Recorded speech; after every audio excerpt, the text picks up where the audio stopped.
Bonjour à tous, bienvenue dans l'interview à la une, l'émission vidéo de la rédaction de Nice Matin. Notre invité aujourd'hui, Robert Calcagno, directeur général de l'Institut océanographique de Monaco. Bonjour Robert Calcagno. Bonjour Denis Caro. Alors Robert Calcagno, vous avez dirigé la rédaction d'un livre paru il y a quelques jours chez Flammarion, Plaidoyer pour l'Antarctique. En quoi consiste ce plaidoyer ? Écoutez, même si l'Antarctique est loin de nos yeux, elle ne doit pas être éloignée de notre cœur parce qu'elle importe sur tout le fonctionnement de l'océan et donc de la planète Terre. Et aujourd'hui, le positionnement de ce livre est un positionnement original puisqu'il associe des scientifiques mais des chefs d'entreprise. Et ça, c'est, je crois, la première fois que ça se fait. Il y a eu de nombreuses prises de position, d'associations, de scientifiques, mais associer le secteur privé, mettre en quelque sorte en discussion, pour tout dire quelquefois en confrontation, les protecteurs de l'environnement et ceux qui essayent de faire marcher le développement économique, c'était une première, et c'est une première qui a bien marché, et c'est un peu le fruit de cette rencontre qui est devenu le livre Plaidoyer sur l'Antarctique. Alors on va revenir sur cette rencontre, mais une question pour bien comprendre l'enjeu. En quoi l'Antarctique est-il indispensable à la survie de notre planète ? Alors, effectivement, pendant longtemps, l'Antarctique était très loin et en quelque sorte était protégé par l'océan austral, ce grand océan tout autour de l'Antarctique, les 50e rugissants, les 60e hurlants. Et l'Antarctique, on le pensait protégé des pollutions, voire même protégé d'une certaine manière du changement climatique. On voyait que la température de l'Antarctique n'évoluait pas trop, scientifiques se questionnaient. Depuis une dizaine d'années, on voit que les pollutions arrivent en Antarctique. Lorsque nous y avons été au mois de janvier, on craignait de rencontrer la grippe aviaire. Et effectivement, les manchots ont la grippe aviaire. Et l'Antarctique est impactée par le changement climatique. Donc l'Antarctique n'est plus protégée et d'une certaine manière ne nous protège plus. Et l'Antarctique ne nous protège plus. L'Antarctique est en quelque sorte le grand régulateur thermique de la planète. Tous les courants des océans vont parcourir l'océan Atlantique ou le Pacifique ou l'océan Indien et vont venir en quelque sorte se régénérer dans l'océan austral. C'est ce qui permet de garder une température acceptable et tempérée sur notre planète. Et aujourd'hui, on voit que l'Antarctique, sa température augmente, les glaciers fondent. Alors je ne vais pas avoir des propos alarmistes, l'Antarctique fond, on n'en est pas à ce point-là, mais on voit que le changement climatique affecte l'Antarctique, ce qui va affecter la régulation thermique et aussi augmenter le niveau des eaux. Donc on va être directement affectés, nous qui sommes à proximité des mers. Et c'est un processus qui est inéluctable ? Aujourd'hui, c'est malheureusement un processus qui est engagé et qui, d'une certaine manière, est inéluctable. Alors, ce qu'on peut contrôler, c'est sa vitesse et jusqu'à où ce processus va aller en faisant la mitigation des changements climatiques, en essayant d'émettre moins de dioxyde de carbone. Alors, c'est inéluctable, il y a tout de même un certain nombre excusez-moi, je vais employer un terme anglais, de tipping point, de points de bascule. Il y a un énorme glacier qui est le glacier Thwaites. Si celui-ci rentre en mouvement et en rupture et se déverse dans l'eau, puis fond dans l'eau, on aurait une augmentation du niveau des eaux qui, à lui seul, serait de 70 ou 80 cm. C'est considérable. Comment l'idée d'un voyage, d'une expédition associant scientifiques et leaders économiques est-elle née ? C'est pas forcément évident.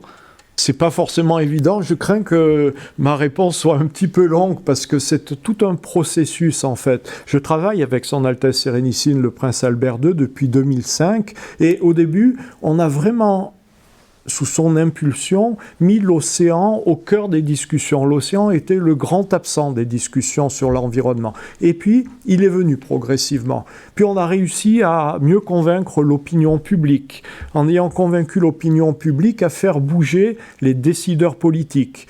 L'an dernier, il y a eu quand même 2 grands succès internationaux avec l'accord sur la haute mer et l'accord dit Kunming-Montréal sur la création d'aires marines protégées. Alors, tout ça, c'est très bien, mais malheureusement, c'est beaucoup de paroles et pas beaucoup d'actes. Aujourd'hui, la vraie puissance motrice, la puissance économique, l'efficacité en quelque sorte, c'est le secteur privé.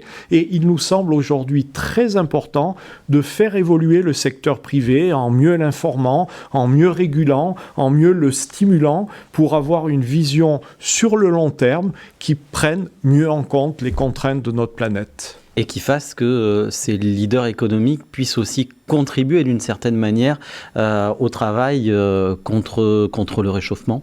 Écoutez, c'est tout à fait ça.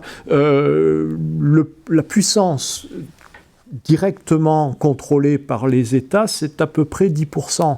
Tout le reste, et plus que 90%, c'est l'entreprise privée. Si on arrive à faire bouger, à faire évoluer l'entreprise privée, là on a un impact tout à fait considérable. L'entreprise, le secteur privé est une machine d'une grande efficience. Quelquefois, les gouvernements, les États font des grandes déclarations, mais on a du mal à les voir se mettre en œuvre. Le privé, c'est presque tout le contraire.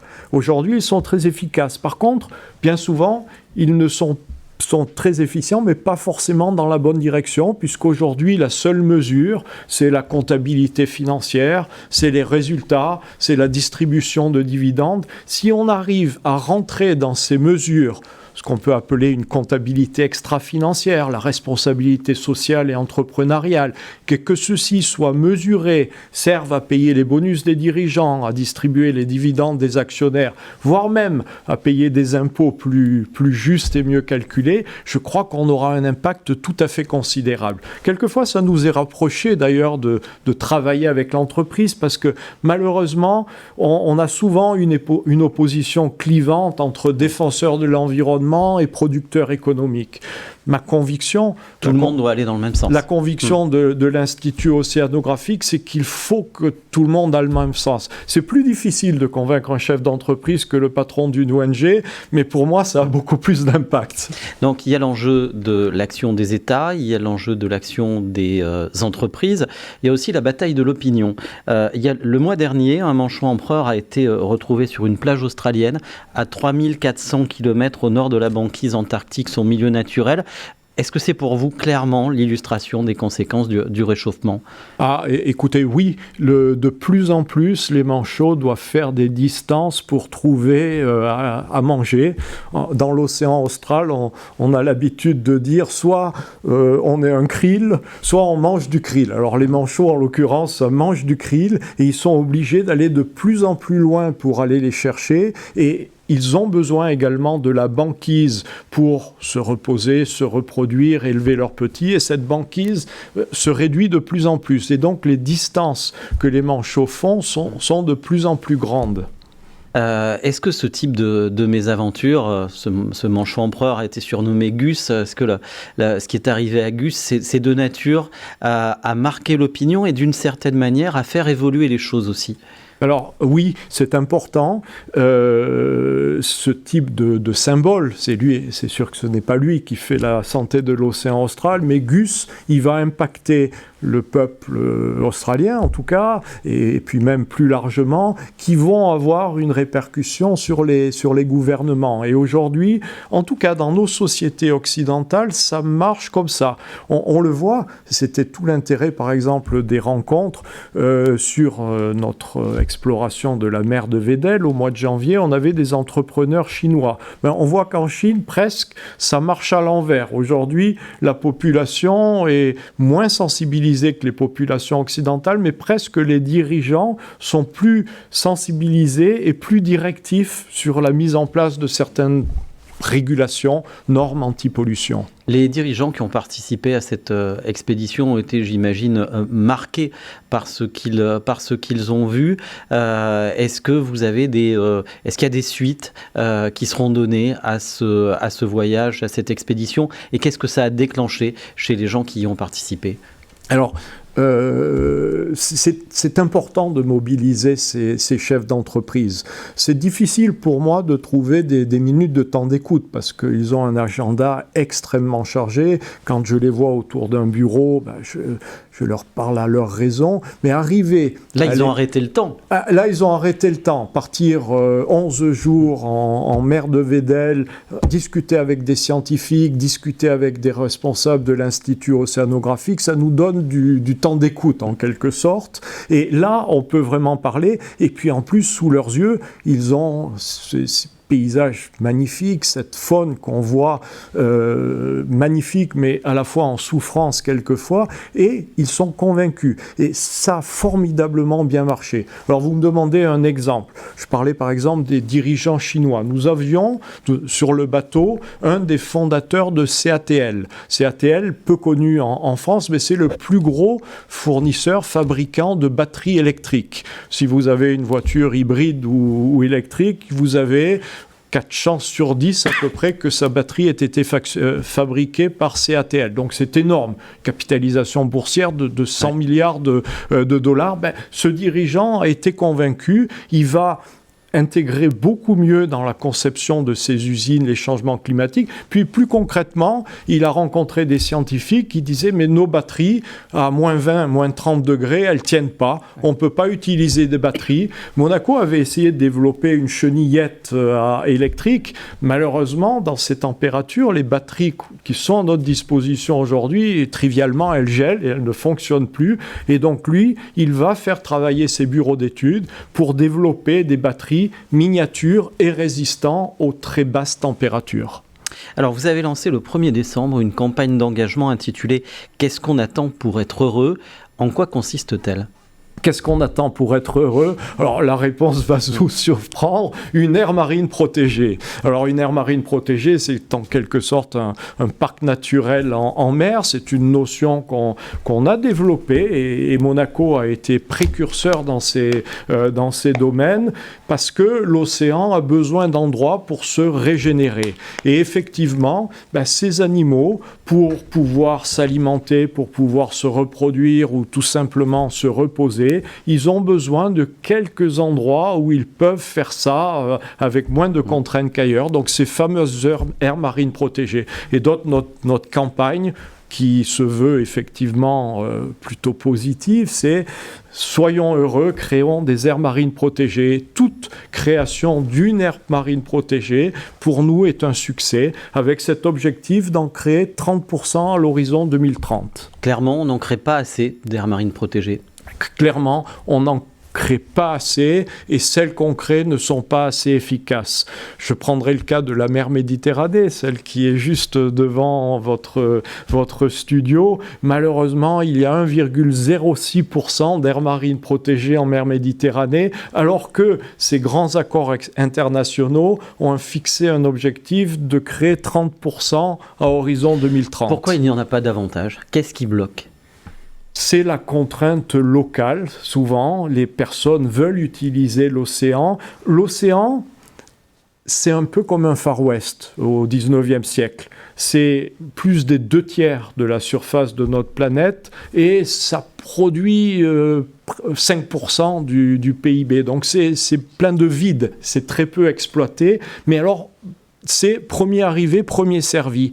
Et les personnes, les acteurs, les pêcheurs, les développeurs énergétiques, pétroliers, gaziers, ne veulent pas avoir de contraintes. Sur Terre, la Terre appartient à un individu ou à un État. Ce n'est pas le cas sur l'océan. Et on voit ces forces qui se mettent en route. Et dans des mers très peuplées comme la mer Méditerranée, c'est extrêmement compliqué. Maintenant, il faut réussir. Jusqu'à quel point la situation géopolitique ralentit-elle les actions visant à protéger les océans ? C'est très compliqué, effectivement, la situation géopolitique. Vous savez, tout le système onusien fonctionne, presque tout le système onusien fonctionne sur la base de l'unanimité. Alors, à certains moments, ça fonctionne bien. En particulier sur l'océan ou sur l'océan austral. Je remonte à 1991. Michel Rocard, à l'époque, et le Premier ministre australien Bob Hawke, stimulé, convaincu par le directeur du musée océanographique, le commandant Jacques-Yves Cousteau, ont réussi à convaincre les États de signer le protocole de Madrid. Et c'était en pleine guerre froide, mais les dirigeants russes et américains ont accepté de signer ce protocole ensemble. Il a été mis en œuvre en 1998 et c'est celui qui a protégé l'océan austral. Pendant 10, 15, 20 ans, il a plutôt bien fonctionné. Et aujourd'hui, depuis une bonne dizaine d'années, il est bloqué parce que les décisions qui se prennent à Hobart en octobre, systématiquement tous les ans, il y a toujours 1 ou 2 pays qui sont contre. En ce moment, ça ne vous étonnera pas, c'est la Russie et c'est la Chine qui bloquent la création de nouvelles aires marines protégées. Alors quelquefois, la Chine accompagne son discours en disant oui, on en a déjà créé, mais est-ce qu'elle fonctionne bien ? Là, on est un petit peu mal à l'aise, mais on travaille pour que ça fonctionne bien.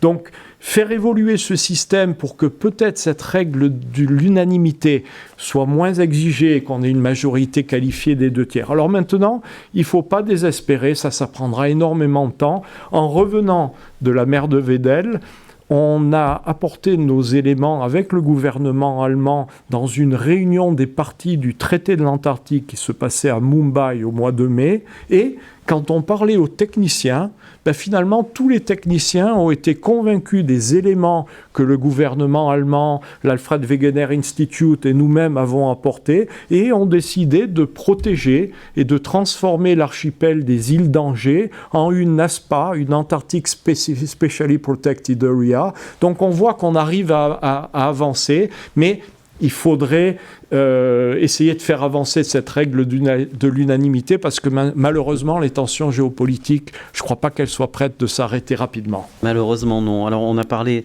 vous évoquez la Russie, la Chine, il y a les États-Unis. Dans l'interview qu'il nous a accordée à l'occasion de la fête nationale, le prince Albert II se disait prêt à aller rencontrer Donald Trump pour le convaincre de l'importance d'agir pour le climat.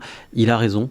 Écoutez, oui, je ne peux pas vous dire le contraire, mais oui, il a raison. Et je crois qu'aujourd'hui, nul ne peut être insensible. Et je pense que une personne, même si elle est convaincue d'un libéralisme excessif qui va à l'encontre de la protection de l'environnement, doit entendre ce message.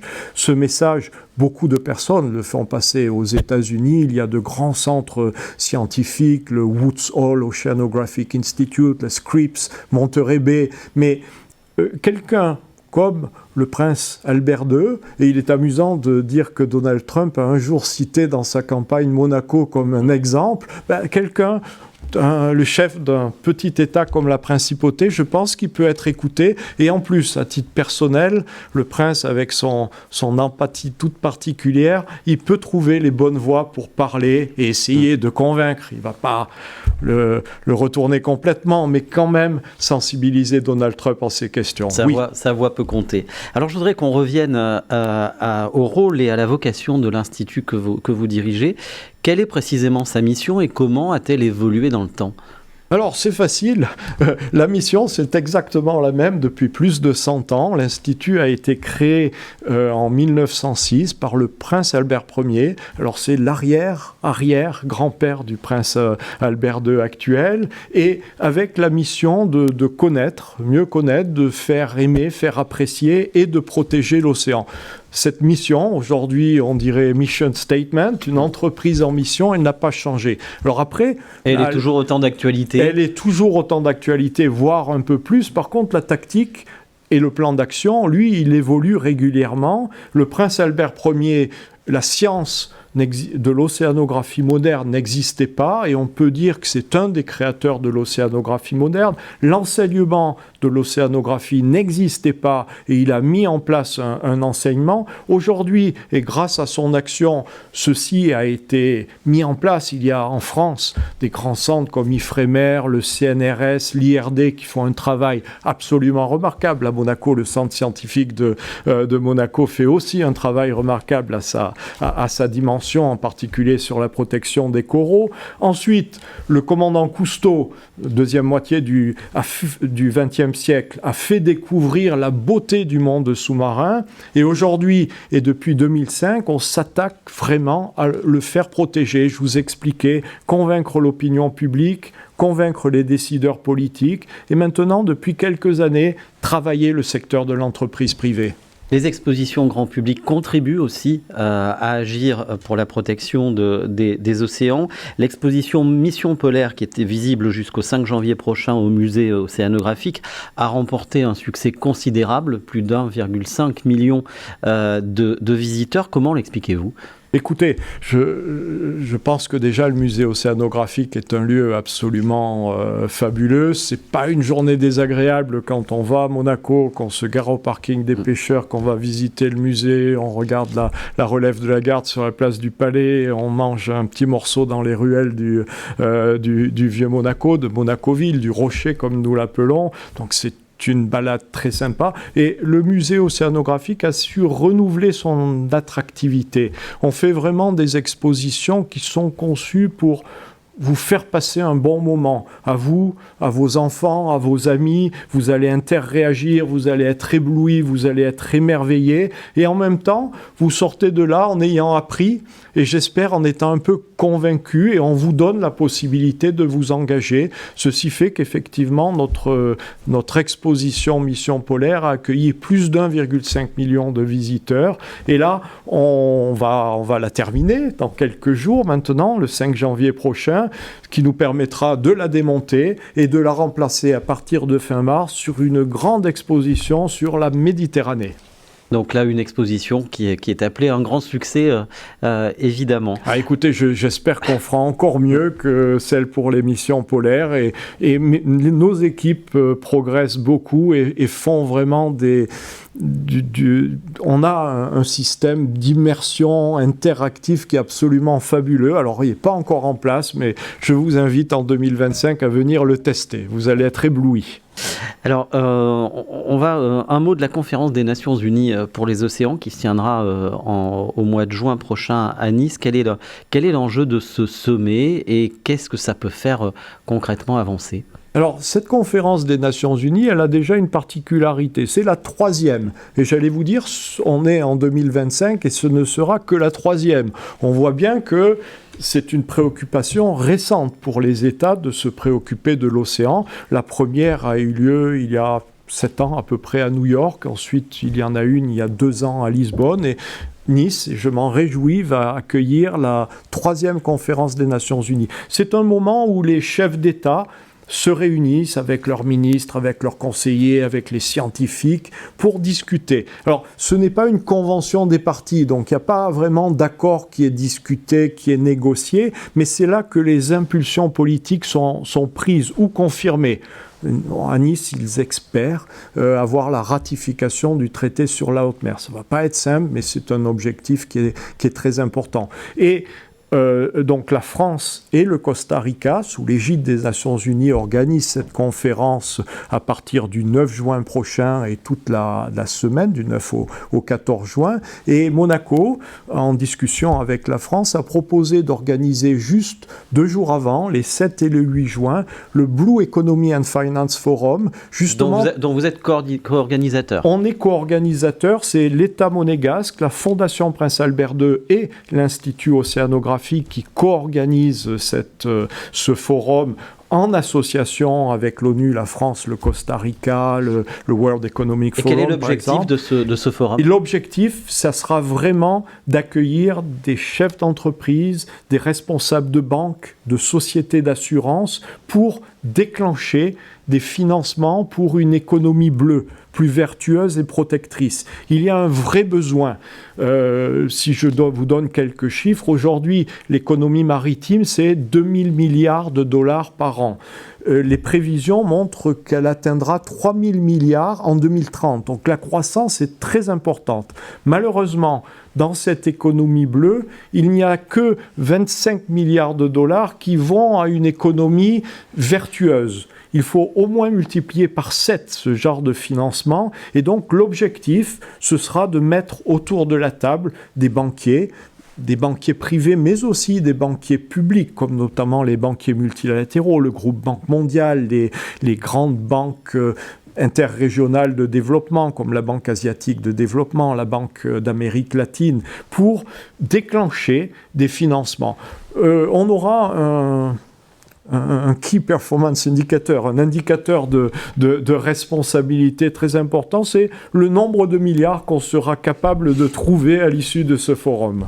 Vous avez un objectif en tête d'ores et déjà ? Écoutez, oui, on a un objectif en tête. Aujourd'hui, je vous disais que nous avions 25 milliards de dollars. Il en faudrait au moins 7 fois plus pour ça. Donc, il faudrait essayer de trouver 125 milliards de dollars tous les ans pour financer cette économie bleue. Ça, c'est une chose. Par ailleurs, il faut insister sur l'économie maritime également. Par exemple, les transporteurs. La France est forte avec le shipping. CMA CGM est vraiment un des leaders mondiaux. Mais arriver à convaincre ces entreprises pour un transport maritime plus durable, c'est extrêmement important pour la protection de l'océan. Alors, on a parlé de la nouvelle exposition, on a parlé du sommet que vous co-organisez en marge de l'UNOC au mois de juin. Quels sont les autres projets de l'Institut ? Alors, on travaille effectivement sur ces questions avec des grands axes. Je vous disais, vous l'avez ressenti, impliquer le secteur privé est aujourd'hui un grand axe, mais avec des thèmes régionaux spécifiques. Et là, on est sur ce thème de l'Antarctique, avec notre plaidoyer pour l'Antarctique et les pôles plus généralement. Et nous allons basculer sur la mer Méditerranée. Au cours des prochaines années, on a vraiment un programme de travail à long terme pour essayer de faire bouger les choses sur cette mer qui est peut-être la plus précieuse, la plus riche, la plus ancienne, qui a le berceau de la civilisation, mais qui aujourd'hui est malheureusement également la plus polluée. Et donc l'enjeu est énorme. La plupart des personnes à qui je parle me disent « Vous êtes fous, vous arriverez à rien ». C'est vrai que tout a l'air bien bloqué. Aller travailler en ce moment sur la côte orientale, ça ne va pas être simple. L'avantage de Monaco et du Prince Albert II, c'est quand même qu'il a un peu le temps pour lui. Et on s'est fixé effectivement un objectif en 2030 de mesurer le chemin qu'on aura pu parcourir dans 6 ans pour faire bouger les choses en mer Méditerranée. Donc l'objectif, c'est de rendre possible les choses. Avant de terminer, on va passer à la question perso.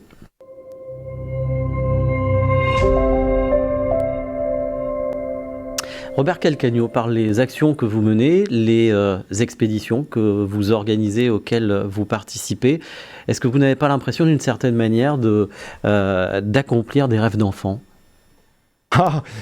Oui, bien sûr. Et c'est la question perso, alors je me livre un petit peu, mais j'ai eu toute une première partie de ma carrière dans le monde de l'entreprise. Vous avez senti que je suis sensible à ce monde-là, à son efficacité, à sa structure, à sa performance. Mais quand j'ai eu 43 ans, je me suis dit qu'il fallait que je fasse peut-être quelque chose d'autre de mon énergie, de ma capacité de travail, et j'ai essayé de rejoindre un travail plus à cause. Et je suis venu à quelques dizaines de mètres d'ici diriger les services de la communauté d'agglomération en Nice-Côte d'Azur. C'était peut-être un peu une façon de me rapprocher aussi de Monaco, ma terre d'enfance. Et puis, ça m'a permis effectivement de me rapprocher du Prince Albert II. Et quand il est devenu souverain, il m'a proposé de le rejoindre. Donc, c'était aussi un petit peu un rêve d'enfance de se retrouver dans les mêmes endroits où j'ai grandi. Mais ce lien avec la nature, il est très fort. On a la chance d'avoir une région entre mer et montagne. J'adore la mer, mais j'adore aussi les randonnées, l'alpinisme. Et en fait, je ressens l'homme comme étant vraiment partie intégrante de la nature, de pouvoir travailler pour essayer, dans un esprit respectueux et de travail sur le long terme, de faire avancer une relation plus responsable entre l'homme, c'est le plus important, et la nature, c'est essentiel également. C'est un peu un rêve d'enfant. Et c'est vrai que c'est pas non plus désagréable d'aller à Palau, aux Fidji, au Kiribati, en mer de Sulu ou en mer de Weddell. Explorer les pôles, c'est un ensemble fascinant et c'est pas la partie la plus désagréable de mon travail. Et c'est une belle cause. Mais merci beaucoup Robert Calcagno. Je rappelle la sortie du livre Plaidoyer pour l'Antarctique chez Flammarion, dont les droits d'auteur seront intégralement reversés à l'Institut océanographique de Monaco et contribueront à la protection de l'océan austral. Merci à tous de nous avoir suivis. Merci à Sophie Donzé et Philippe Bertini pour la réalisation de cette émission, à Christelle Benjamin pour sa préparation. On se retrouve très vite pour un nouveau rendez-vous de l'interview à la une. Bonne journée à tous.